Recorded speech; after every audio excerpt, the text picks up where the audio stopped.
ఒకసారి అర్థం చేసుకున్నాం. గాంధీ సర్కిల్ మొత్తం కూడా జెండా ఉంటుంది.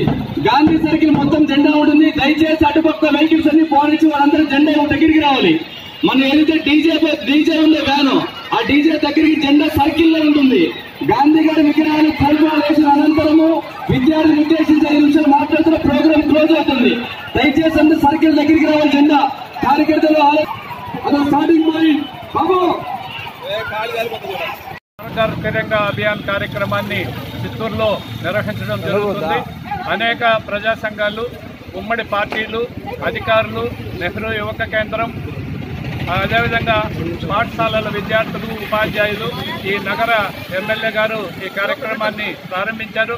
అదేవిధంగా రాష్ట్ర ప్రధాన కార్యదర్శి, రాష్ట్రీయ స్వయం సేవకు శ్రీ వేణుగోపాల్ నాయుడు గారు కూడా ఈ కార్యక్రమంలో పాల్గొని తమ వంతు పిల్లలకు మెసేజ్ ఇవ్వడం అనేటువంటి జరిగింది. వారందరికీ కూడా ధన్యవాదాలు తెలియజేసుకుంటున్నాను.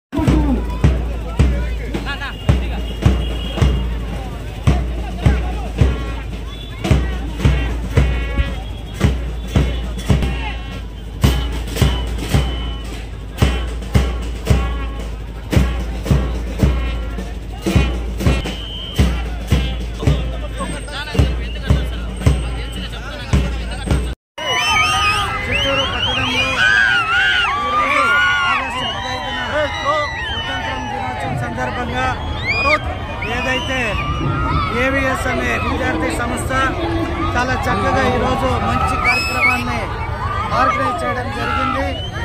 ఎలాగైతే భారతదేశం అనేక అలాగే మనకు కూడా ఈ 24 ఎన్నికల్లో పోరాడి విజయాన్ని సాధించాం. ముందుగా చిత్తూరు నియోజకవర్గ విద్యార్థులకి, స్టూడెంట్ యూనియన్ లీడర్లకి, ఈ కార్యక్రమంలో పాల్గొన్న ప్రతి ఒక్క కార్యకర్తకి, నాయకులకి అందరికీ మరొకసారి ప్రతి